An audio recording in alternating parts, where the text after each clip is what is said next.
तो अंधारात ठेवून हरकती मागवण्याचा प्रयत्न केला आणि या बदर समितीमधलं एक पेज व्हायरल करून 2 जातीत दंगली कशी होतील असं षडयंत्र रचलं. म्हणून आमची मागणी आहे की हा बदर समितीचा अहवाल सार्वजनिक करा, 59 जातीला विश्वासात घ्या आणि त्याच्यावर आरक्षण उपवर्गीकरणाच्या माध्यमातून जे धोक्यात आलंय ती प्रक्रिया थांबवा. या मागणीसाठी हे आंदोलन इथवर आलं.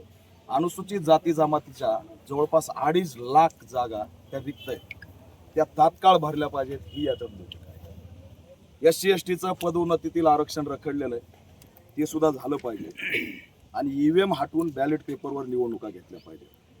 बौद्धगया ही बौद्धांच्या ताब्यात द्यावी यासाठी देशव्यापी करोडो लोकांचं आंदोलन झालं, पण त्याच्यामध्ये सरकार केंद्र असो की राज्य असो दखल घेत नाही. त्याच्यामुळे ती बौद्धगया बौद्धांच्या ताब्यात द्यावी ही सुद्धा या आंदोलनाची भूमिका आहे. तमिळनाडूमध्ये आपण बघितलं 9 पोलिसांना जन्मठेपी शिक्षा झाली, त्यांनी बाप लेकांना जेलमध्ये मारलं होतं.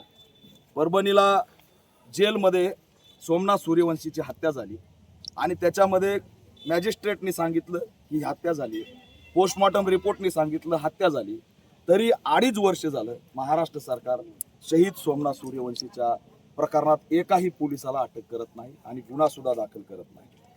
त्यानंतर शेतकऱ्यांची जी कर्जमाफीची थट्टा सुरू आहे, निवडणुकीच्या नावाखाली प्रेस घेऊन गाजर दाखवण्याचा प्रयत्न केला, पण जाहीरनाम्यामध्ये शेतकऱ्यांच्या कर्जमाफीची तरतूद होती. शेतकरी हवालदिल झाला, त्याची सरसकट कर्जमाफी झाली पाहिजे ही आमची भूमिका आहे.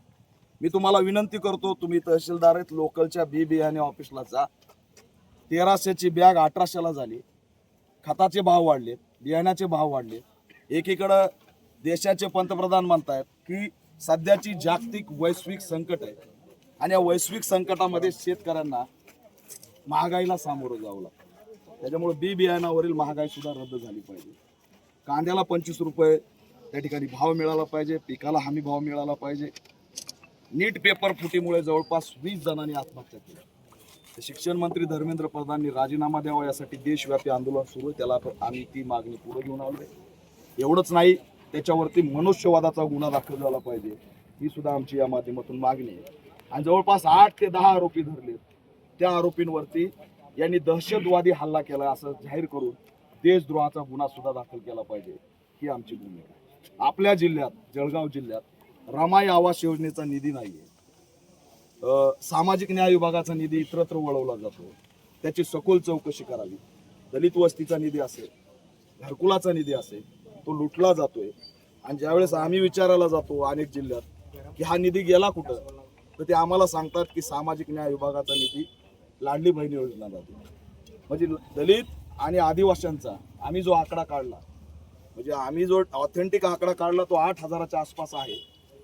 ChatGPT सुद्धा AI सुद्धा खोटं बोलत नाही, ते सुद्धा 8-10 हजाराचा आकडा दाखवत आहे. म्हणजे 8 ते 10 हजार कोटी रुपये हे गरिबांच्या शिक्षणाचे, दलितांच्या, आदिवासींच्या शिक्षणाचे लाडली बहीण योजनेला वळवले आणि 80 लाख लाडली बहीण त्या ठिकाणी अपात्र केल्या. त्याच्यामुळे त्यात सुद्धा आम्ही चौकशी केली तर दलित आणि आदिवासींची संख्या मोठ्या प्रमाणात आहे. म्हणजे त्यांचाच निधी वळवायचा आणि मतदान झालं की त्यांचा वापर सोडायचा हे योग्य नाही. त्या अपात्र केलेल्या पात्र करा आणि 10,000 कोटी निधी हा दलित आदिवासींचा वळवणं हा जातीवाद आहे. त्याच्यामुळे सरकारने घेतलेल्या या 2 उपमुख्यमंत्री, 1 मुख्यमंत्री, बाल महिला मंत्री यांच्यावरती अट्रॉसिटी ऍक्ट अंतर्गत गुन्हा दाखल झाला पाहिजे ही सुद्धा आमची या ठिकाणी मागणी आहे. आणि एक व्यापक मागण्या घेऊन जवळपास 14 मागण्याचं निवेदन घेऊन आपल्याकडे आलोय. यात केंद्राच्या आणि राज्याच्या मागण्या, आमची उन्हातानाची आलेली आरक्षण बचाव आंदोलनाची यात्रा, एक समाज जोडूची यात्रा, आमचं आरक्षण आणि संविधान हेच आमचं अस्तित्व आहे, बाबासाहेबांनी दिलेलं, ते वाचवण्यासाठी आपण प्रयत्न करा. केंद्र आणि राज्य सरकारकडे ही दाहकता पोहोचवाल अशी आपल्याकडून अपेक्षा पडेल.